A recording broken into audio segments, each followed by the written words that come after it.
Nous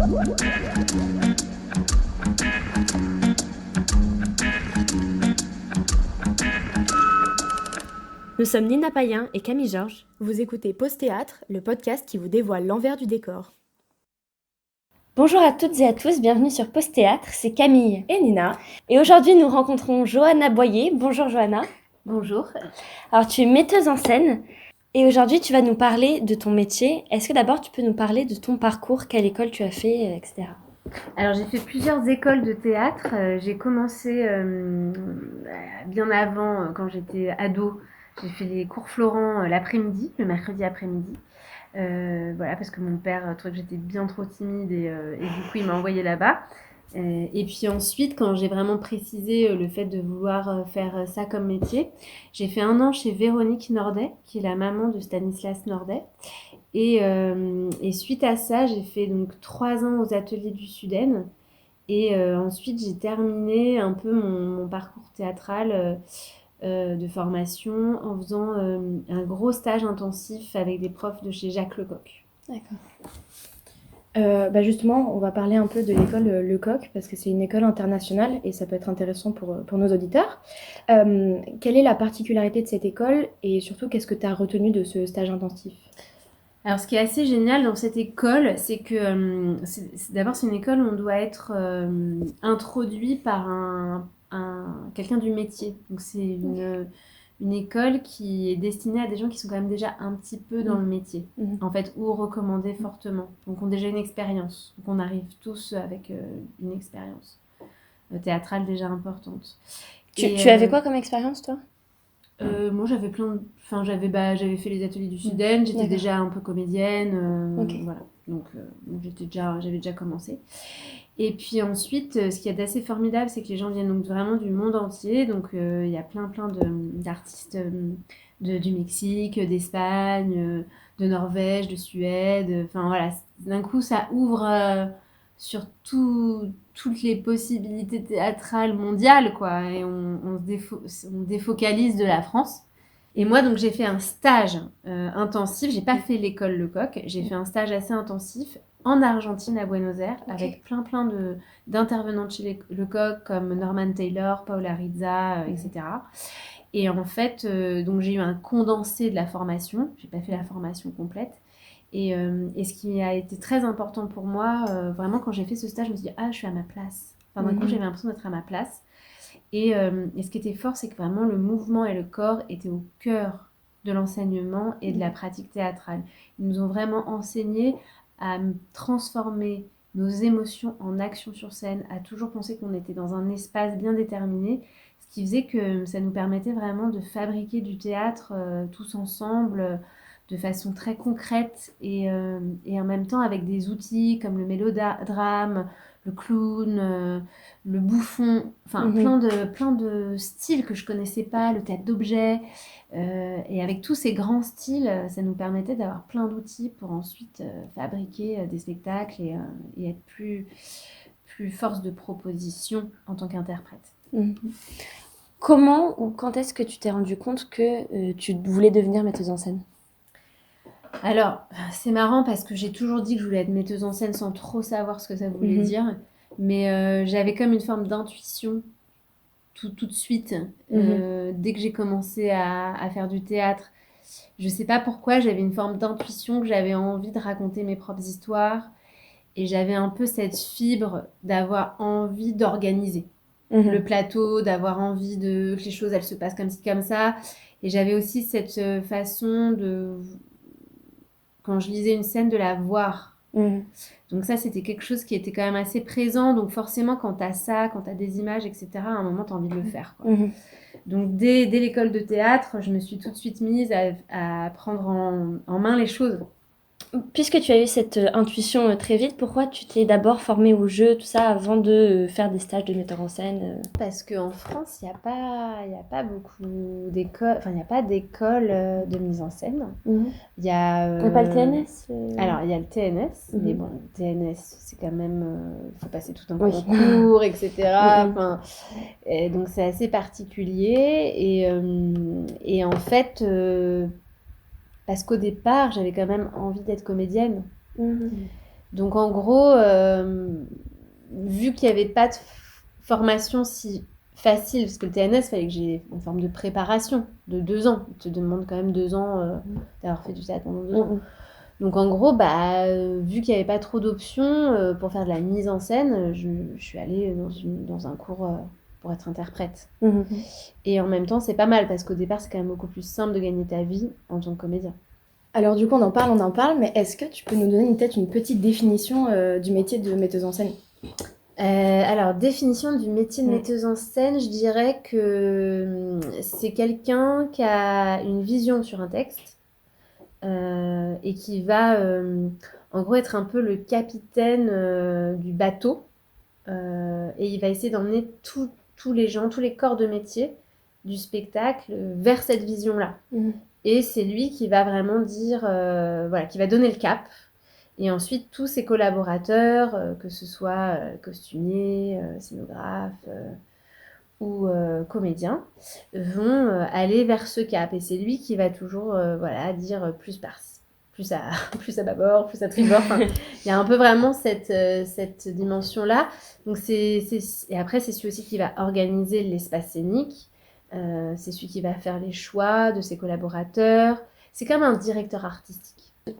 Pour ce métier, tu trouves ça important d'avoir fait une formation au jeu d'acteur ou tu penses que c'est pas forcément essentiel? Alors je pense que c'est pas essentiel parce que voilà, il y a plein de parcours de metteurs en scène qui montrent que ça l'est pas. Maintenant, ce que je trouve qui est super quand tu es passé par le plateau, même moi j'ai été comédienne longtemps, j'ai gagné ma vie longtemps comme ça, c'est que en gros, tu sais de quoi tu parles. Enfin, quand tu parles aux acteurs, tu sais ce que ça implique d'être sur un plateau, tu sais ce que ça implique de pas réussir à faire un déplacement. Donc je trouve que ça te permet d'être plus proche des questions du plateau. Et ça, c'est important. Et ça te permet aussi d'avoir expérimenté un peu tous les rouages. Qu'est-ce que ça veut dire partir en tournée qu'est-ce que ça veut dire apprendre un texte qu'est-ce que ça veut dire bloquer qu'est-ce que ça veut dire être sur scène tous les soirs. Enfin, donc, je trouve que pour moi, c'est un peu indispensable. Enfin, je suis vraiment contente d'avoir cette expérience-là. D'accord. Alors du coup, comment tu aimes diriger tes comédiens? Est-ce que tu as une façon de faire particulière? Alors oui, j'ai une façon de faire particulière. Je m'en rends compte parce que c'est les comédiens avec qui je bosse qui me le disent. Moi, je pensais que tout le monde faisait pareil que moi. Alors que pas du tout. Je me rends compte que je suis quand même assez dirigiste. Enfin, j'aime pas ce terme parce qu'il est un peu connoté négativement, mais je vais beaucoup diriger les acteurs de façon assez précise, notamment dans des déplacements très rapidement. Et je vais très rapidement demander des filages. C'est vrai que je demande d'être vite, de vite intégrer les choses, parce que ça me permet de faire comme un croquis du spectacle que j'essaie de faire très vite pour ensuite le développer. Alors je sais qu'il y a des metteurs en scène qui vont passer plus par de la recherche, alors que moi j'arrive en répétition, je sais déjà beaucoup ce que je veux. Donc ça peut convenir ou pas. Parce que justement, en général, si tu fais une moyenne un peu, tu as combien de temps de répétition pour monter tout un spectacle? Alors, ça dépend des spectacles, mais quand même, en gros, c'est un peu tout le temps pareil. J'ai la plupart du temps 6 semaines. Parfois, j'arrive à en avoir 7. Parfois, j'en ai 5. Mais j'essaye vraiment, pour moi, les 6 semaines, c'est vraiment important. Voilà. Et dans ta patte créative, est-ce que du coup, tu as une esthétique ou un signe distinctif dans tes mises en scène que tu essaies d'amener à chaque fois dans tes spectacles? Alors, genre une esthétique, ça, je pense pas. Ouais. Enfin, je crois pas. Ouais. Après, c'est difficile de savoir. Après, j'ai l'impression que... Ou des thèmes qui reviennent, je sais pas. Ouais. J'ai l'impression que je fais quand même des choses assez différentes, assez variées. Maintenant, je me rends compte que quand même les points communs, c'est c'est toujours assez dynamique, c'est rythmé. Il y a toujours le corps qui est très mis en avant.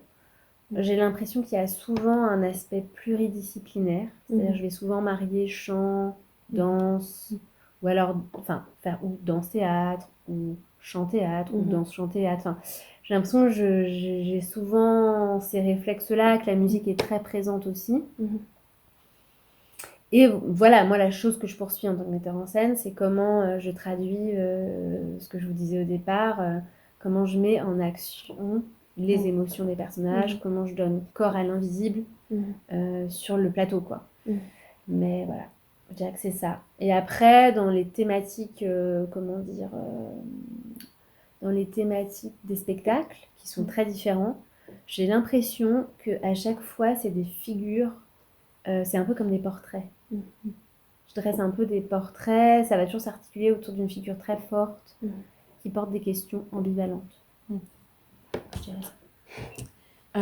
Comment se passe un processus de création pour une metteuse en scène?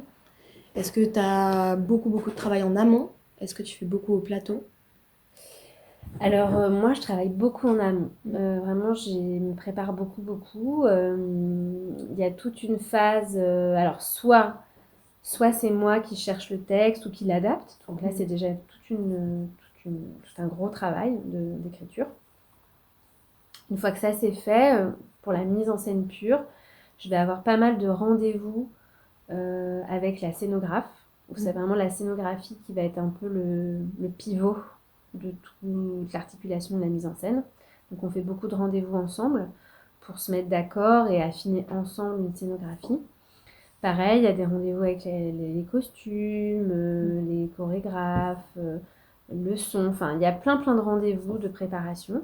Et une fois que, en gros, les maquettes costumes sont abouties, la maquette décor est aboutie, une fois que tout ça c'est abouti, moi j'emporte la maquette scénographie chez moi.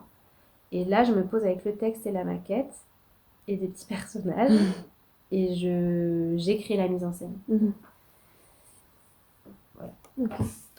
Et tout ce processus-là, si on rajoute en plus les 6 semaines, ça te fait combien de temps pour créer un spectacle? C'est hyper difficile à dire parce que ça, je le fais en même temps que d'autres trucs. Je le fais jamais d'affilée. Mais par exemple, pour prendre un exemple, La Reine des Neiges, j'ai commencé l'écriture avec Elisabeth, on a commencé en décembre dernier. Et on est rentré en répète en octobre. Alors, il y a eu les vacances, entre-temps, il y a eu des temps où on n'a pas travaillé. Mais quand même, de toute façon, tout ça, on ne peut pas le faire d'une traite. On a besoin d'un temps de maturation. Donc, je dirais qu'un spectacle, il faut quand même au moins...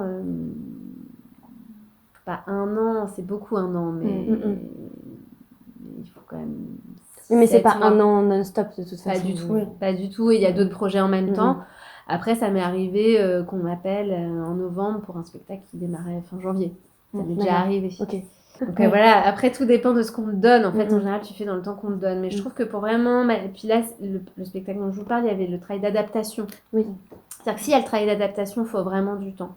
Si l'adaptation est faite, c'est plus rapide. Mais il faut quand même 3-4 mois de gestation, quoi. De rêverie, Est-ce que tu choisis tous tes projets ou est-ce qu'on vient te chercher, on te fait des commandes? On pense notamment à La Reine des Neiges, du coup, avec la Comédie Française. Est-ce qu'on est venu te chercher ou comment se passe? Est-ce que tu as beaucoup de commandes? Pareil, c'est hyper variable. Donc, il y a des projets que je porte moi et puis il y a des projets où c'est un comédien qui va me proposer un texte ou une production ou un festival. Là, donc, la Comédie Française, c'était Éric Ruff. On a fait un rendez-vous. Il m'a dit qu'il avait envie de travailler avec moi. Mais il m'a demandé qu'est-ce que j'aurais envie de monter. Donc, je lui ai fait proposer pas mal de choses. À l'intérieur de ça, il m'a dit « Ah, finalement, j'ai envie que tu montes un jeune public pour les fêtes de Noël. » Donc, bon, j'ai affiné. Je lui ai proposé... J'ai fini par lui proposer La Reine des Neiges. Donc, c'est un peu entre deux. C'est-à-dire qu'à la fois, c'est lui qui m'invite et en même temps, je propose le projet. Mais parfois, ça va être imposé. C'est variable. En 2004, tu as créé ta compagnie Les 100 chapiteaux fixes. Du coup, en début de carrière, c'est toi qui as porté tes projets en premier. Et comment ça se passe, même pour des metteurs en scène débutants? Est-ce que ça peut passer par l'assistanat? Comment on devient metteur en scène, en fait? Alors, je pense qu'il y a plein de chemins pour devenir metteur en scène. Moi, ce qui était super, c'est que donc, les ateliers du Suden, c'est une école qui nous incitait énormément à faire nos propres projets. Donc en fait, très vite, on se constituait en compagnie parce que d'un coup, on tournait les spectacles et puis il fallait encaisser un chèque. Donc bam, on se mettait à faire notre compagnie. Donc ça, c'était chouette et en même temps, c'était être aussi tout de suite dans le dur. Parce qu'avoir une compagnie, c'est lourd, faire tourner une compagnie, c'est lourd. Donc, moi, ça a été mon point de départ. Et c'est vrai qu'au bout d'une petite dizaine d'années, j'ai lâché, j'ai trouvé ça trop lourd d'avoir une compagnie. Maintenant, il y a beaucoup de metteurs en scène qui passent par l'assistanat, ce que j'ai peu fait, j'en ai fait 2 mois. Et je pense que c'est un vrai chemin intéressant aussi. En fait, il y a un peu ces 2 voies-là, quoi. Après, maintenant, il y a quelques écoles qui ouvrent un peu plus à la mise en scène. Il y a Lyon, il y a le TNS qui était déjà là. Je ne sais pas s'il y a grand-chose d'autre Bah, finalement. il y a la comédie française, ils ont l'académie aussi. Voilà, et ils l'académie. prennent un metteur en scène. Bon, c'est un, mais mais quand même. c'est déjà bien. Voilà. Donc, ça commence un peu. Mais c'est vrai que metteur en scène, c'est absurde, mais il n'y a pas d'école, quoi. Pas vraiment. Il y a peu de formations. Et en plus, je trouve qu'au TNS, les formations, en tout cas à mon époque, tu pouvais postuler que jusqu'à 23 ans. Et je trouve que la mise en scène, c'est quand même un métier auquel tu arrives un peu plus tard, il me semble. Ouais. Enfin, voilà. Du coup, tu n'as plus ta compagnie, mais est-ce que tu as constitué autour de toi une équipe créative avec qui tu bosses souvent ou tu prends à chaque fois des gens différents, même au niveau des acteurs? Alors, du coup, j'ai plus ma compagnie, mais je l'ai quand même encore un peu. Donc, je fais encore des petites choses avec. Voilà. À chaque fois, je suis je suis parfois coproductrice de projets. Donc, finalement, elle existe un peu toujours. Elle est moins active qu'avant, mais elle est toujours là. Et alors, je travaille tout le temps, quasiment tout le temps avec les mêmes collaborateurs artistiques. Que ce soit la costumière Marion Reymann, Cyril Manetta aux lumières, Mehdi Bourayou à la musique, Johannes à la chorégraphie. Là, depuis quelques spectacles, Caroline Mex à la scéno. Donc ça, c'est vraiment des piliers pour moi. Au fur et à mesure des spectacles, on a inventé un langage commun qui fait qu'aujourd'hui, on va très vite quand on travaille ensemble. Cyril, aux Lumières, c'était notre 14e spectacle ensemble, La Reine des Neiges. On s'est vraiment formés ensemble. En fait, on a grandi ensemble. Mehdi, je crois que c'était notre, 12 ou 13e spectacle.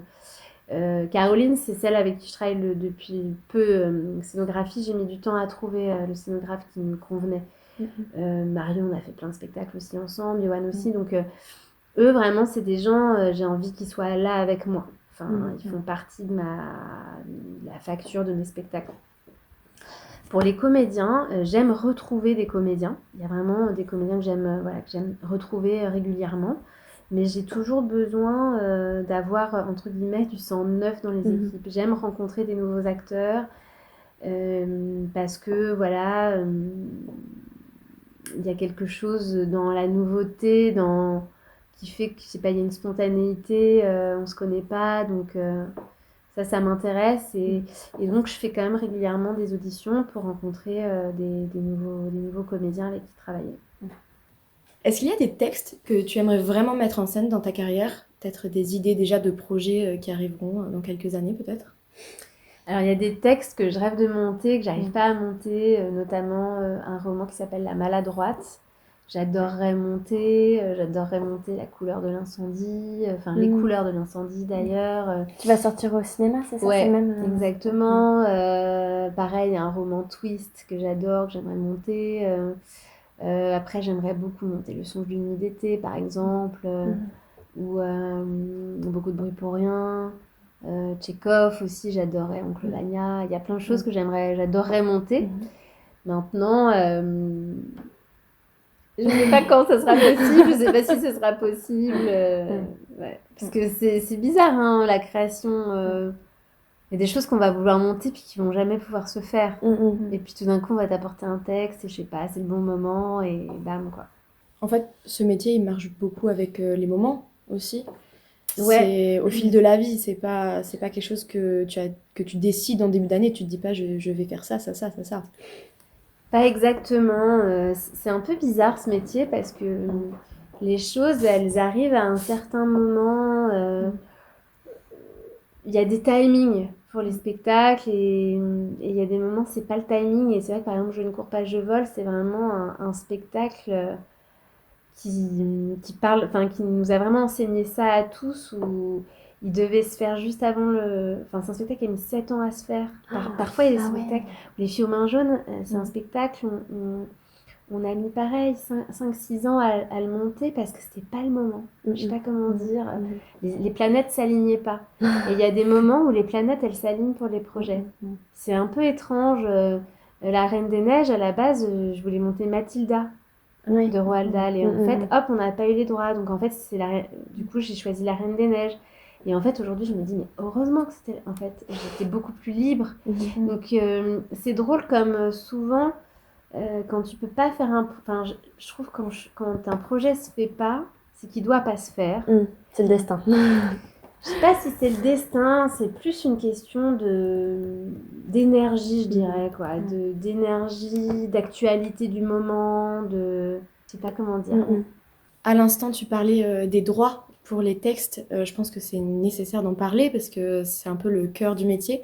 Comment ça marche et surtout, même pour les adaptations, est-ce que c'est toi qui récupères les droits ou pas? Alors les droits, c'est vraiment tout un truc. Et moi, j'ai vraiment eu des histoires rocambolesques avec les droits d'auteur. Enfin, c'est vraiment un truc vraiment à pas du tout négliger. Ouais, j'ai vraiment eu des histoires terribles, déchirantes, quoi, où d'un coup, t'as plus les droits d'un truc, alors que le spectacle est monté, et tu harcèles l'auteur, enfin vraiment, donc c'est très très particulier. Concernant les adaptations, donc il faut demander l'autorisation à l'auteur, qui te donne l'autorisation ou pas, notamment pour les romans. Notamment pour les romans. Et en fait, à partir de là, il y a un partage de recettes entre l'auteur et l'adaptateur, sachant que l'auteur a en général la part la plus importante, même s'il n'a pas écrit la pièce. Donc, par exemple, pour la Karine Thuil, l'invention de nos vies, elle a 60% de 12%, parce que c'est toujours 12% pour l'auteur, des recettes. Donc, elle a 60% de 12%. Et Leslie et moi, parce qu'on a adapté à deux, on a chacune 20% de 12%. Pour la Reine des Neiges, c'est différent parce que c'est dans le domaine public. Donc, comme c'est dans le domaine public, bah, là, on se partage 12%. Ok, d'accord. Puisqu'en fait, c'est libre de droit. Bah, alors justement, comment ça marche la rémunération d'une metteuse en scène? Alors, c'est assez particulier. Je pense que c'est différent dans le théâtre privé et dans le théâtre public. Donc moi, je parlais plutôt du théâtre privé, parce que c'est ça que je connais. Dans le théâtre privé, donc tu as des cachets d'intermittents du spectacle quand tu répètes. Donc en gros, les répétitions sont payées comme les interprètes, quoi, en heures d'intermittence. Mais à partir du moment où le spectacle est créé, tu vas toucher des droits de mise en scène. En gros, ça représente, tu as un droit, tu as des droits de mise en scène pour l'écriture de ta mise en scène. Tu es considéré comme auteur de ta mise en scène. Et donc à partir de là, en fait, tu as 12% des recettes quand le spectacle joue à la recette. Mais quand le spectacle est en tournée, tu as un fixe qui est défini par la boîte de production. Voilà, de tant d'euros, et à chaque date de tournée, tu touches cet argent-là. Voilà, dans le théâtre public, donc par exemple, ce que s'est passé pour la Reine des Neiges, c'est différent. T'as une grosse somme au départ qui prend en compte la préparation et les répétitions. Alors dans le théâtre privé, on ne prend pas du tout en compte la préparation en termes de rémunération. Donc tu es rémunéré pour ta prépa et pour les heures de répétition. Et après, on te bloque, on t'achète à l'avance les droits. Mais du coup, après, si le spectacle, je dis n'importe quoi, tourne pendant 10 ans, bah tant pis, tu as eu tes droits en une fois au départ. Voilà, c'est deux fonctionnements différents. Selon toi, quelles sont les grandes qualités à avoir pour devenir metteur en scène? Ah là là, bonne question. Les qualités, je dirais qu'il faut avoir un imaginaire assez foisonnant. Il faut beaucoup aimer travailler et il faut aimer les responsabilités. Après, je pense qu'il faut savoir faut apprendre à gérer son autorité. Je pense qu'il faut avoir une forme d'autorité naturelle Mais après, je pense que c'est important comme qualité d'avoir beaucoup de patience, beaucoup de capacité d'écoute. Il faut avoir faut garder une forme de capacité d'émerveillement. Rester un enfant un peu, en fait. Ouais, Après- un peu garder ce truc que t'as quand t'aimes jouer, quand t'aimes regarder les autres jouer. Enfin, si tu perds ce truc, c'est compliqué, je pense, derrière. Moi, je pense que même cette qualité-là de rester enfant, elle est valable pour presque tous les corps de métier dans le milieu artistique. Ouais, Voilà. c'est sûr. Surtout, d'autant plus si on travaille sur un spectacle jeune public en plus. Ouais, Là, c'est vrai que ouais. là, faut un peu se remettre quand on est un peu quand même par moment. Faut penser à qu'est-ce que ça nous faisait d'être au théâtre. Ouais. Nous approchons la fin de cet épisode. Est-ce que tu aurais un conseil ultime pour les futurs metteurs en scène et metteuses en scène qui nous écoutent? Le conseil que je donne souvent aux gens qui me disent qui me demandent ça, je leur dis voilà, si il faut faire ça, si c'est nécessaire, bon, si ça n'est pas nécessaire, je parle nécessaire au sens de vital, il ne faut pas le faire. C'est vraiment mon conseil parce que c'est des métiers très prenants en termes de vie, de famille, en termes d'aléas. Ça prend, ça aspire. Mais je me dis, si c'est pas nécessaire, faites autre chose. Mais si c'est nécessaire, foncez. Merci beaucoup. Oui, en tout merci. cas. Et merci beaucoup pour ce conseil, mais merci beaucoup aussi d'avoir répondu à toutes nos questions. Avec Voilà. plaisir. Nous arrivons sur la fin de cette première partie d'interview. On espère que ça vous a plu. On vous dit à la semaine prochaine pour la deuxième partie de l'interview avec Johanna pour parler plus précisément de ce qu'elle fait au quotidien et notamment de ses spectacles La Reine des Neiges et Je ne cours pas, je vole. Des bisous.